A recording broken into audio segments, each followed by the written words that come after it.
네. 자, 마귀의 9가지 기만 전술 계속 공부하고 계십니다. 오늘 그 5번째 시간입니다. 오늘 5번째 시간, 공부 주제는, 마귀는 성경적 진리와 가르침을 비난하고 배격하도록 기만한다. 성경적 진리와 가르침을 비난하고 배격하도록 기만한다. 본문 말씀은 베드로전서 3장 16절입니다.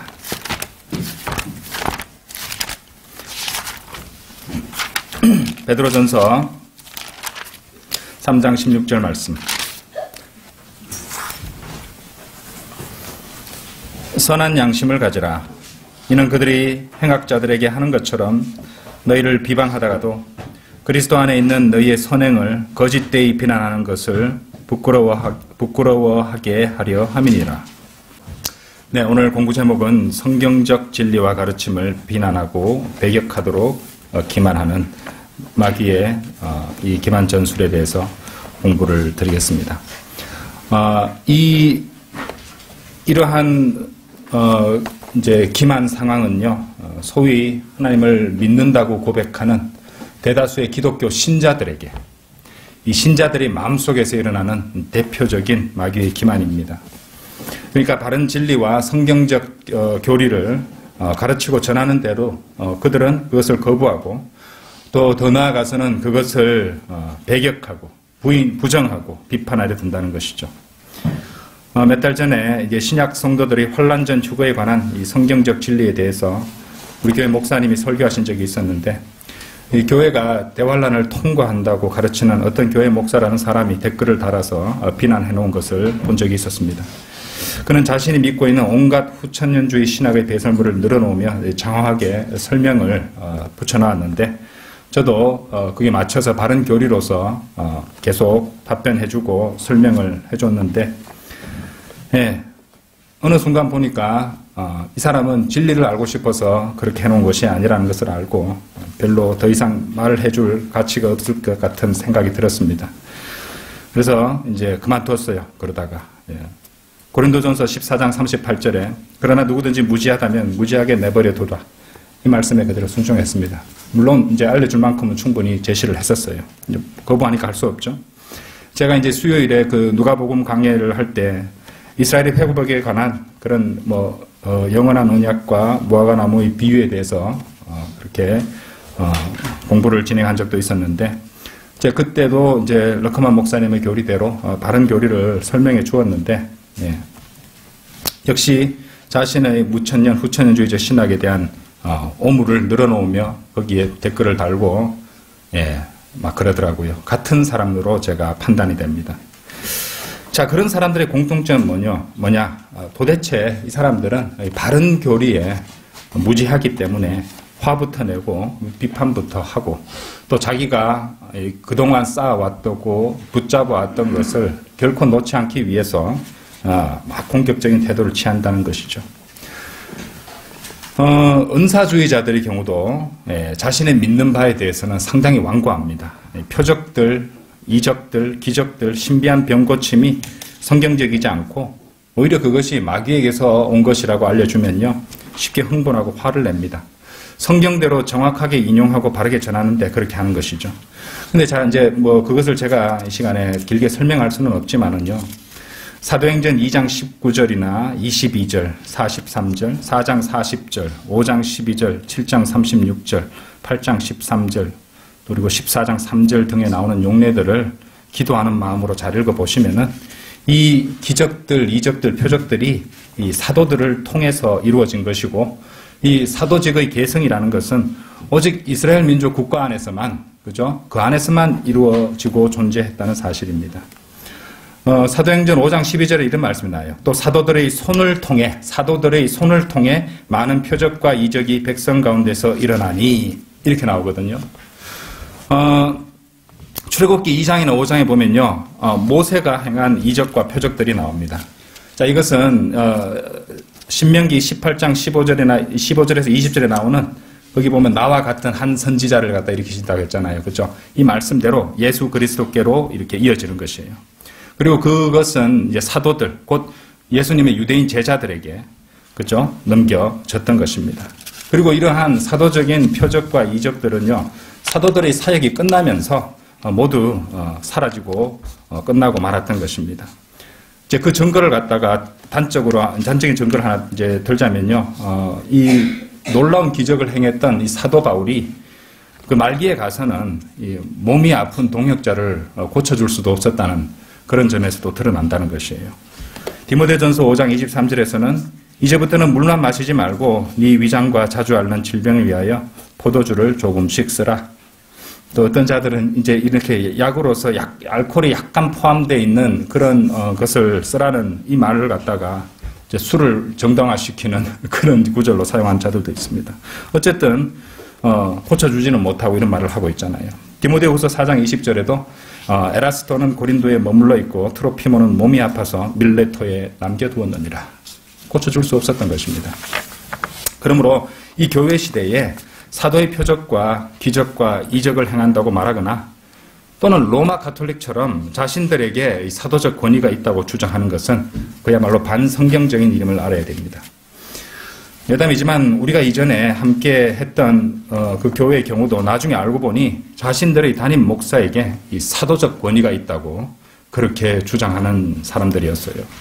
또 교회를 떠나면 구원을 잃어버린다고 그런 비성경적인 주장을 하는 것을 보면서 나중에 하나님께 감사드렸어요. 그들과 다른 길을 가게 된 것이 얼마나 감사드리는 건지 그렇게 다행스럽게 생각을 했습니다.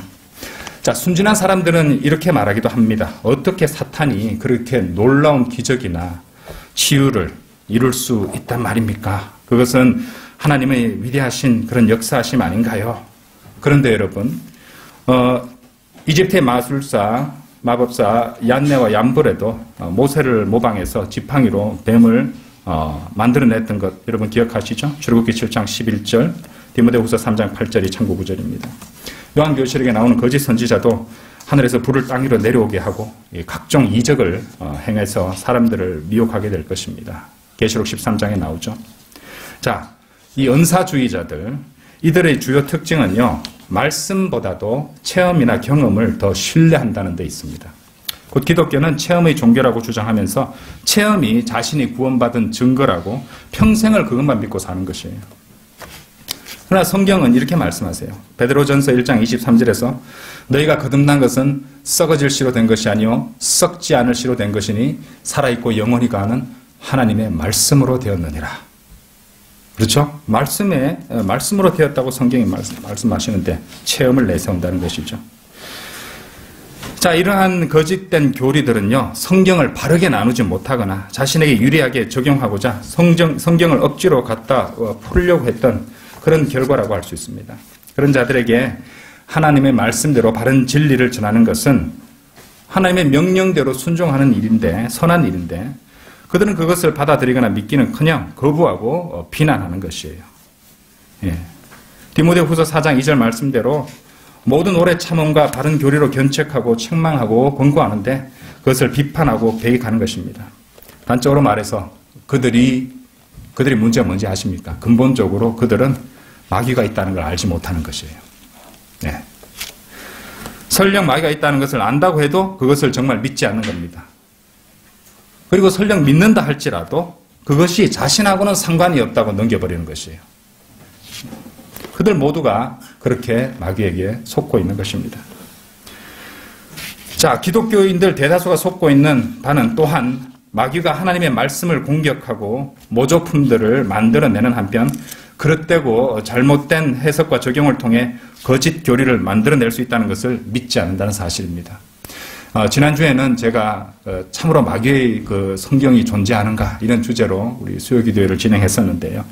거기에도 여러분들 참으로 일관성 있게, 그렇죠? 목적의식을 가지고 그렇게 하나님의 말씀을 난도질한 현장을 확인하셨습니다. 자, 이런 사람들은요, 참으로 순진한 사람들이죠. 악한 마귀는 결코 순수한 하나님의 말씀을 이용할 수 없을 것이라고 생각합니다. 마치 무슨 드라큘라에게 십자가를 들이대면 무서워서 도망간다고 생각하듯이 하나님의 말씀을 어떻게 마귀가 건드릴 수 있겠느냐. 하나님의 말씀이라 하면은 이렇게 마귀가 벌벌벌 떨고 도망가지 않겠는가. 이렇게 생각을 하는 것입니다.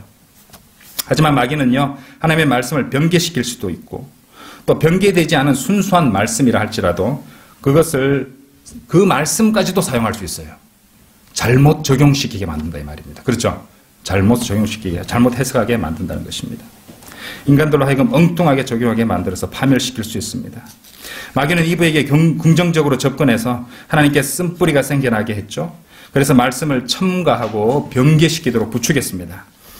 그럼 나중에 직접적으로는 성경 변개자들 안에서 역사에서 하나님의 말씀을 교묘하게 변개시킨 마귀의 성경들을, 모조품들을 만들어내기까지 했죠. 그렇습니다. 마귀도 하나님의 말씀을 써먹을 수 있어요. 네. 아니 실제로 마귀의 주요 활동 무대 중에 하나가 바로 이 종교 영역입니다.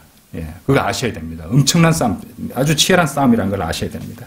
마귀는 수많은 가짜 성경 역본들을 만들어내서 인간으로 하여금 바른 성경을 찾지 못하게 했고요. 거기 이제 킹제임스 성경을 갖다가 배격하는 자들의 논리 중에 하나는요, 이렇게 많은 역본에서 이렇게 말하는데 요 성경만 이렇게 말한다는 거예요. 예, 그러시고 말해서 다수결 어떤 거 선택하실래요? 사람들 다 이렇게 이제 다수 역본들이 이렇게 하면 요걸 지지하는 게 합리적이지, 그렇지, 이래 넘어가는 겁니다. 예. 그렇죠? 예. 그러니까 사람들이 너무 순진한 것이에요. 자, 바른 성경을 가졌다면은 또 그것을 나누고 공부할 수 없게 방해를 합니다. 예. 다른 진리를 알았다면요, 거기서 포기하지 않아요. 그것을 적용하거나 실행하지 못하게 또 방해합니다. 방해를 계속 이어가는 것이에요. 마태복음 4장에 보면 예수님을 모방해서 사탄도 성경을 인용하고 있는 거 우리 보셨지 않습니까? 그렇죠? 그게 증거입니다. 그러나 사탄은 하나님의 말씀을 교묘히 변개시는 한편 그것을 다른 시대나 다른 경륜에 적용하게 만듭니다.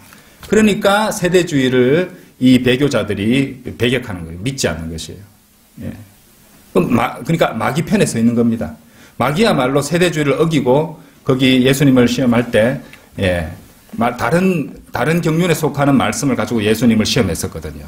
그러니까 세대주의를 배격하는 자들은, 그리고 잘못 적용하는 자들은, 제대로 나눌 수 없는 자들은 마귀 편에서 마귀와 똑같은 그런 전략을 구사하고 있다는 것입니다. 다시 말씀드리지만 마귀는 순수한 하나님의 말씀을 사용해서 얼마든지 인간을 파멸시킬 수 있다는 사실을 명심하십시오. 자, 이러한 진리를 알려드린다 해도 그들은 눈 하나 깜짝하지 않습니다, 여러분. 예, 변개된 가짜 성경을 붙잡고 또 하나님의 말씀으로, 그것을 하나님의 말씀으로 믿고 있는 것이에요. 하지만 그런 사람들은 마귀의 강력한 미혹에 빠져 있다는 사실을 알아야 됩니다. 그들에게 바른 말씀이 있다는 것을 알려준다 할지라도, 예, 화를 내고 배격하고 진리에는 관심이 없는 것 같아요. 모두가 마귀에게 속고 있는 것입니다. 우리 교회에서는 매주 비가 오거나 특별한 행사가 있는 경우를 제외하고는 거리 설교와 구령 활동을 수행합니다. 그리고 거리를 오가는 불특정 다수들에게 은혜 복음을 전하죠. 구원의 확신도 없이 칼빈주의자나 은사주의의 행위구원, 또 은사주의 또는 행위구원, 이런 누룩에 오염되고 미혹된 사람들을 구하고자 외치고 전도지를 나눕니다. 또 요즘에는 이제 그 옆에서 이제 음악 소리를 더욱 크게 틀어서 방해를 하고 있으면서 이제 어느 정도 경주 사람들도 우리에 대해서 인식을 하고 있는 것이고, 또 마귀의 공격도 그만큼 더 드세지고 있는구나 이렇게 하고, 그렇게 좀 더 이제 기도와 말씀으로 더 방비나 대비 태세를 갖다가 분명히 하고 나와야겠다, 이런 생각을 또 하기도 했었습니다. 그런데 이렇게 복음을 전해보면요, 예, 교회에 등록한 회원이었으니까 자기는 전도지 안 받아도 된다 하고 거부하는 사람들이 있습니다. 교회에 등록한 회원이면 구원을 받은 거라고 생각하는 것이죠.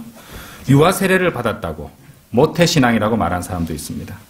가톨릭 성사를 받은 가톨릭 교도들도 지나갑니다. 예, 수녀들도 앞에 지나간 적도 있고, 그렇죠? 승려들도 지나간 적도 있습니다. 자, 또 어떤 사람은 교회 다닌다는 사람인데 새벽 기도나 헌금을 잘 내기 때문에 좋은 곳으로 갈 것이라는 막연한 기대를 하고 있는 경우도 있고요. 아무 확신도 없는데 그냥 뭐 선량하게 잘 살면은 지옥은 안 가겠지, 이런 식으로 생각하는 사람도 있는 것입니다. 그야말로 그냥 종교 생활을 이어가는 것이죠. 그들은 그들이 구원받지 못한 상태이며 죽어서 그 혼이 지옥에 떨어질 것이라는 그 말 듣는 것을 싫어합니다. 바른 성경 구절을 제시해도 거부합니다. 그들은 거리에서 복음을 전하는 일 자체가 이단적이고 비성경적인 일이라고 생각하는 것이에요. 아마 그들이 담임 목사들에게 교육받은 결과이라고 생각합니다. 하지만 아십니까? 예수님을 비롯한 사도들 모두가 거리 설교자들이었다는 사실을. 우리는 그 전통대로 하는 것입니다. 자, 그들 중에는요, 우리가 전하는 복음을 들으면서 그것이 옳다는 거 압니다. 옳다는 거 알면서도 남들의 눈을 의식해서 그냥 모른 척 지나가거나 나중에는 어떻게 따로 찾아오는 경우도 있었습니다. 그리고 수줍게 음료수나 또 뭐 마실 것을 두고 가는 사람도 있었습니다. 예. 냉수 한 잔이라도 뭐 이렇게 나의 종들에게 주면은 상을 잃지 않겠다는 그런 말씀을 주장하는 건지 모르겠습니다만은 감사합니다. 그 점에 대해서는 감사드리는 것이죠. 그런데 본인의 구원을 확인해 봐야 되고요. 그렇죠? 자기 주변 사람에게 복음을 전해주시기 바랍니다. 예. 어쨌든 감사는 드립니다. 자, 그러니까 믿음으로 말미암아 은혜로 받는 이 은혜 시대의 구원, 그리고 자식이 지옥에 떨어질 죄인임을 깨닫고 예수 그리스도의 보혈을 신뢰하고 그분을 자신의 구세주로 영접함으로써 받게 되는 이 값없는 영원한 생명의 선물을 어째서 그렇게 거부하고 싫어하고 배격하는지 도대체 이해가 안 됩니다, 저는. 예. 아니, 처음 보는 사람한테 저같이 좀 내성적인 사람이, 그렇죠? 저도 남 앞에 나서는 거 정말 싫어합니다. 예. 예. 남 앞에 나서는 거 싫어합니다. 일어서서 얘기하려면 다리부터 부들부들 떨리고 원래 그런 사람이었어요. 그런데 무방비 상태로 거리 한중간에 있어서 복음을 전하지 않습니까? 예. 그러면은 그것이 저한테 있어서 얼마나 중요한 일인지, 또 듣는 사람들에게 얼마나 복이 되는 일인지 알기에 그렇게 하는 거잖아요. 그런데 왜 그렇게 거부하냐 이 말입니다. 미스테리가 아닐 수가 없습니다. 그들 모두는 눈이 멀어 있고 마귀에게 속고 기만당하고 있는 것입니다. 그렇죠? 복음을 거부하는 것만 봐도 마귀에게 속고 있는 것이잖아요. 또 예수님을 믿는다고 하면서 자신의 열심과 행위를 섞어야 뭔가 이루어질 줄 생각하는 사람도 많습니다. 하지만 그것은 더러운 걸레와 같은 인간의 의에 지나지 않는다고 성경은 말씀하십니다. 자, 믿음으로 받은 구원이 바르게 살지 않으면 잃어버릴 수 있다고 가르치는 자들도 있죠. 예, 구원의 영원한 보장을 믿지 않는 자들입니다. 한 번 받은 구원은 영원히 보장되는데 히브리서 6장 6절 같이 환란 시대에 적용할 말씀을 이 교회 시대로 끌고 와가지고 그것을 잃어버릴 수 있는 것으로 가르치는 것이죠. 하지만 구원의 영원한 보장은요, 신약의 분명한 교리이고 또 증거 구절도 많습니다. 로마서 8장 39절 잘 아시는 말씀이죠. 높음이나 깊음이나 어떤 다른 피조물이라도 우리를 그리스도 예수 우리 주 안에 있는 하나님의 사랑에서 떼어놓을 수 없으리라. 요한복음 10장 28절에서 내가 그들에게 영생을 주노니 그들은 영원히 멸망하지 않을 것이며, 영원히 멸망하지 않아도 되잖아요. 그죠? 예. 또 아무도 나의 손에서 그들을 빼앗지 못할 것이니라. 그럼 이 말씀은 어떻게 된다는 말입니까? 그렇죠? 자, 또 개중에는 물침례나 세례 같은 그런 의식을 통해서 구원을 받는다고 가르쳐서 많은 사람들을 지옥에 던져놓고 있는 자들도 있습니다. 하지만 침례는 모형이고 공개적인 신앙 고백이지 그것 자체는 결코 구원의 조건이 될 수 없습니다. 예. 물에 잠겼다가 나아가 수건으로 닦으면서 몸에 때 묻은 거는 좀 닦일 수 있을지 모르겠지만은, 예, 물침례로 구원을 받는 것은 아닙니다. 구원받는 성도는 즉각 침례에 순종하는 겁니다. 당연한 일이죠.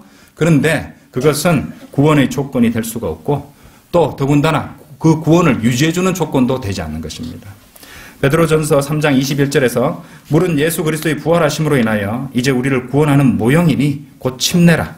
이것은 육체의 더러움을 제거하는 것이 아니라 하나님을 향한 선한 양심의 응답이라. 분명히 이 말씀이 증거하고 있지 않습니까? 자, 기독교 신자들 가운데서는요, 또 가르침이나 교리가 성경적으로 옳고 바른지에 대한 충분한 확인도 해보지 않고, 그러니까 이 사람들의 특징이 뭔지 아십니까? 성경을 읽고 본인이 공부 안 합니다. 생각을 안 해봅니다. 그렇죠? 그냥 목사들의 말만 듣고 그대로 그냥 다 이래 따라서 하면 된다고 생각하는데 본인이 성경 구절을 한 구절 한 구절 읽고 공부하는 거 전혀 없다는 것이에요. 이런 사람들은요, 보통 이래 보면 설교자가 인상 좋게 생겼고 예의 바르고 단정하고 배려심 있고 참을성 있는 그런 사람이라면 그런 이유로 믿고 따를 수 있다고 생각하는 것이에요. 사람을 보는 거죠. 그런 순진한 사람일수록 마귀에게 속기 쉽다는 것을 알아야 됩니다. 로마서 16장 18절에 이런 말씀이 나와요. 그러한 자들은 우리 주 예수 그리스도를 섬기는 것이 아니라 자기들의 배를 섬기는 것이니 정중한 말과 그럴듯한 언변으로 순진한 사람들의 마음을 미혹하느니라. 순진한 사람들이에요. 자, 그럼 말만 번지르르 한 거짓 교사들의 오류를 반박이라도 할라 치면 그런 사람들은 우리를 가르쳐 뭐라고 그럽니까? 사랑이 없고 예의가 없으며 어투가 과격하다고 하면서 비난을 하는 것입니다. 그런 사람들은 도무지 진리에 관심이 없는 것 같습니다. 그들의 신앙은 이른바 인본주의이기 때문이에요. 하나님을 믿는다고 하면서도 인본주의적으로 살아가고 있는 것이에요. 그런 사람들은 세상에 대한 하나님의 의견이나 하나님의 관점에는 전혀 관심이 없습니다. 예, 변개된 성경 보셨죠? 지난주 그 누가복음에 나는 그렇게 생각지 아니하노라. 예수님의 생각을 삭제해버렸잖아요. 생각을 표면화하신 부분을 삭제해버렸지 않습니까? 예, 단적으로 보여주는 부분 같습니다. 자, 하나님의 말씀에는 이제 관심이 없고 그런 그것을 책망하는 하나님의 말씀을 보아도 예, 그냥 무시하고 넘어가 버립니다. 그냥 넘어가 버리는 거예요. 보고 싶은 것만 보는 거죠. 인본주의적 사고 방식으로 세상의 부조리를 개선하기 위한 인간적 노력들을 지지합니다. 그들은 하나님도 섬기고 세상도 사랑하고 하나님도 두려워하고 세상도 두려워하는 두 마음을 품은 사람들입니다. 그죠? 자, 두 구절 한번 보실게요. 열왕기하 17장 41절.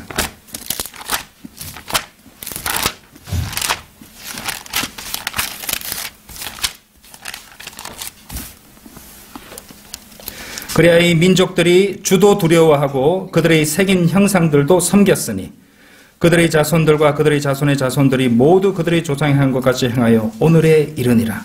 주도 두려워하고 그들의 생긴 형상들도 섬겼으니. 요한일서 2장 15절에서도요.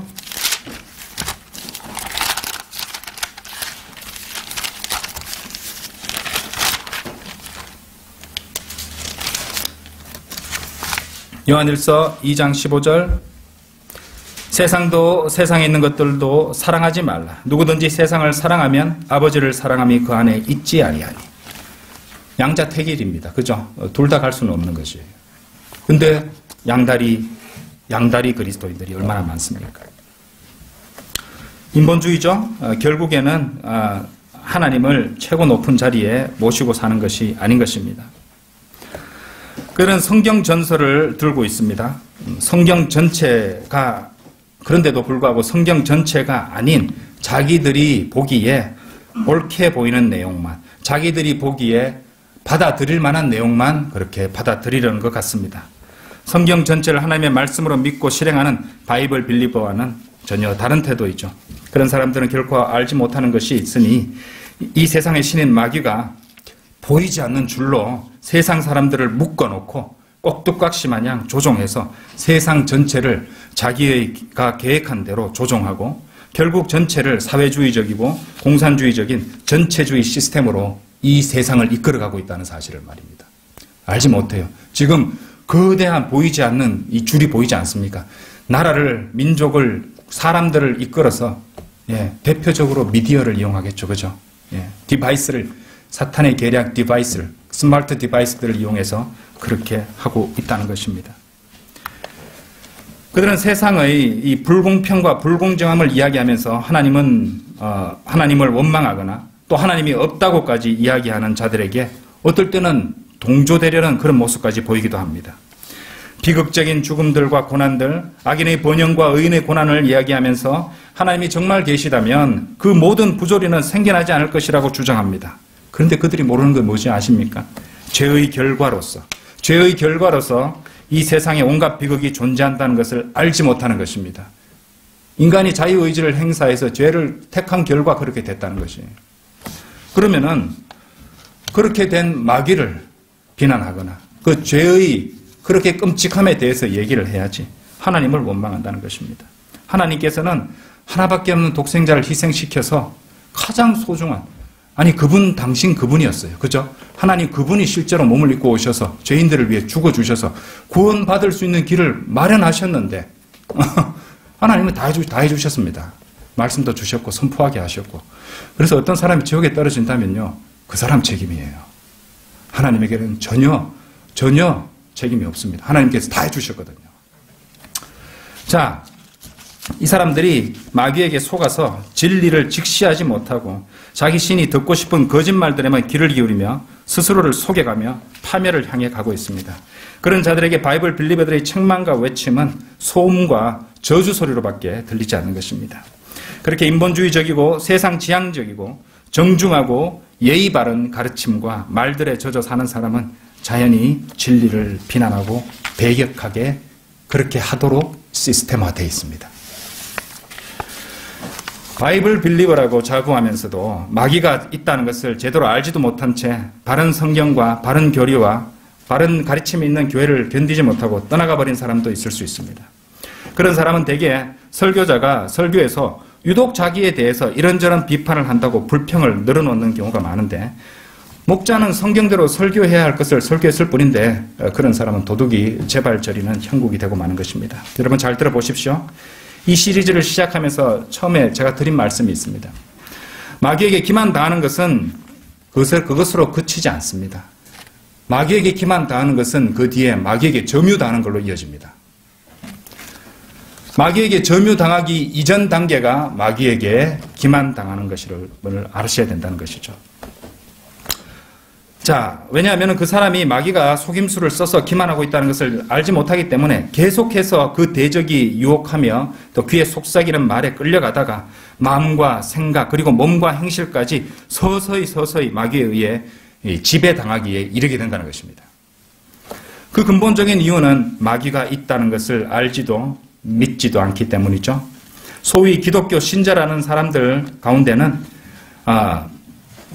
자신은 사실 주님을 사랑하고 주님을 위해서 나름대로 열심히 열성을 내서 잘 살고 있는데, 나 스스로 모범적인 기독교인이라고 자부할 수도 있는데 왜 나의 모든 것이 잘못되었다고 비판하고 우리를 보고 틀렸다고 그러냐고 항변하는 사람도 있을 것입니다.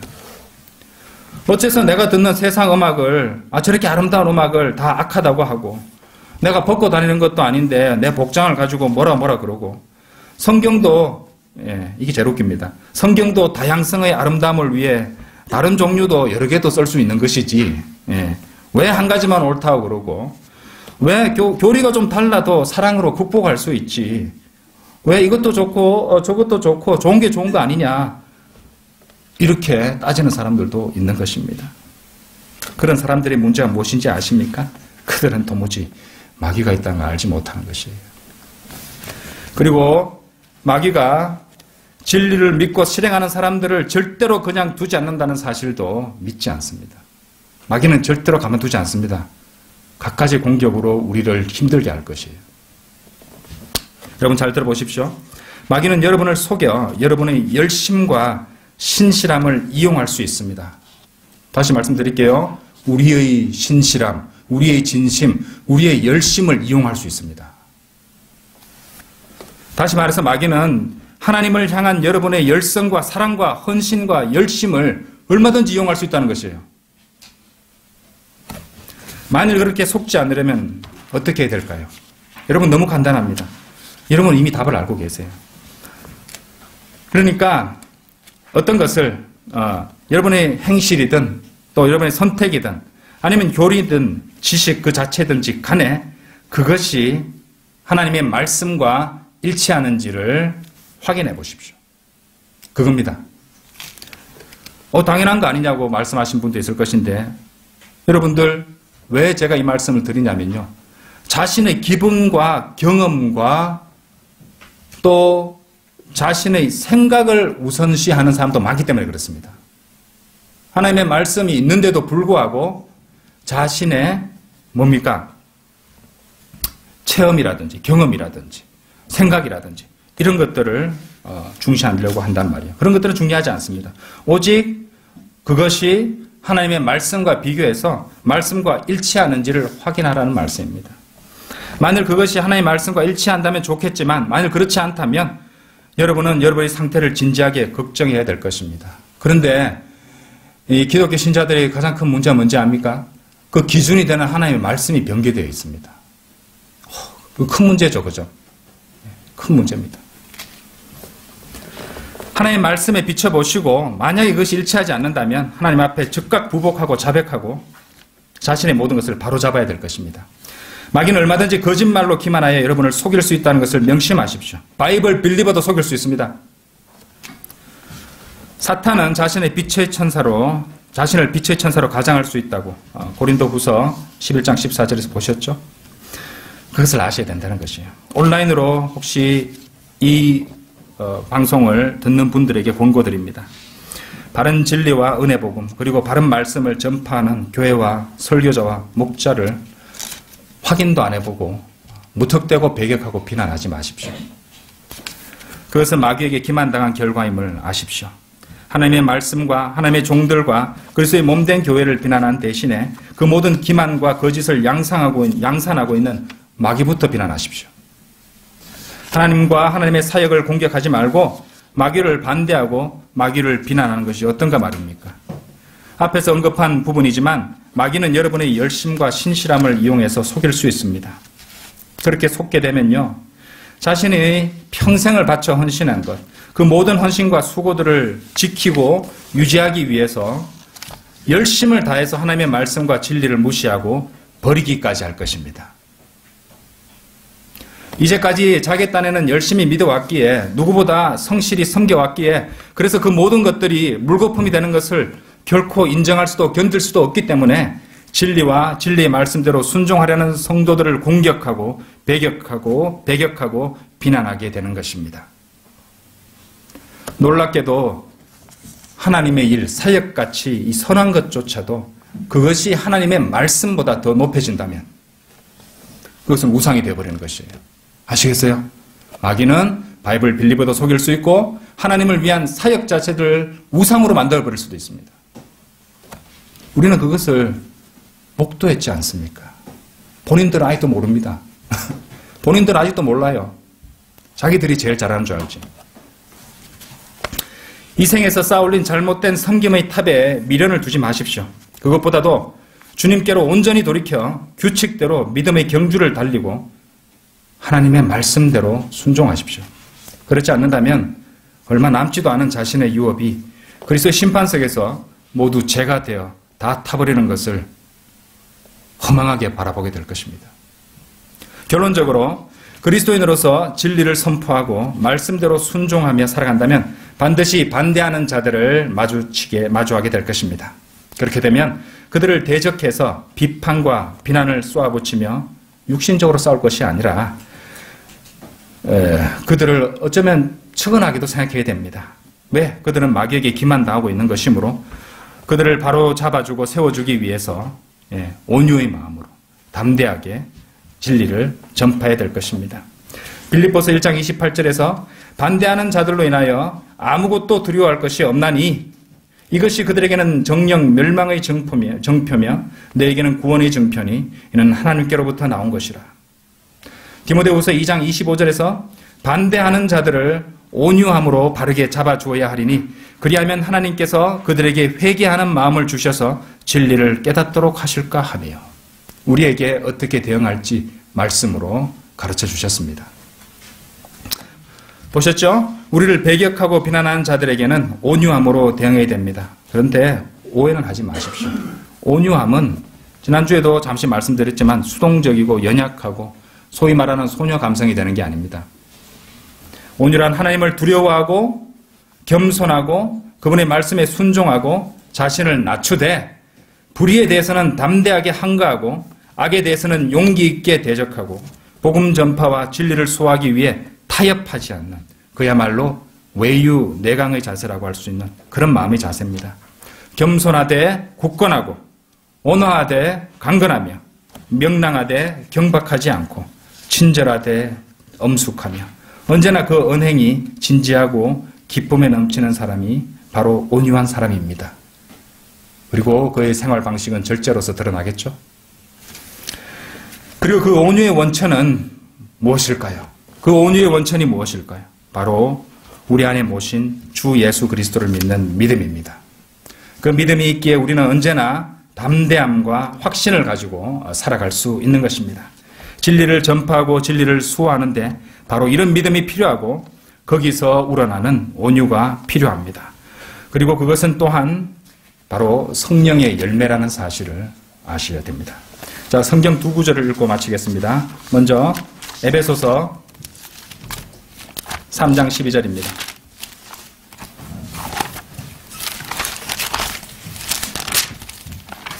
에베소서 3장 12절.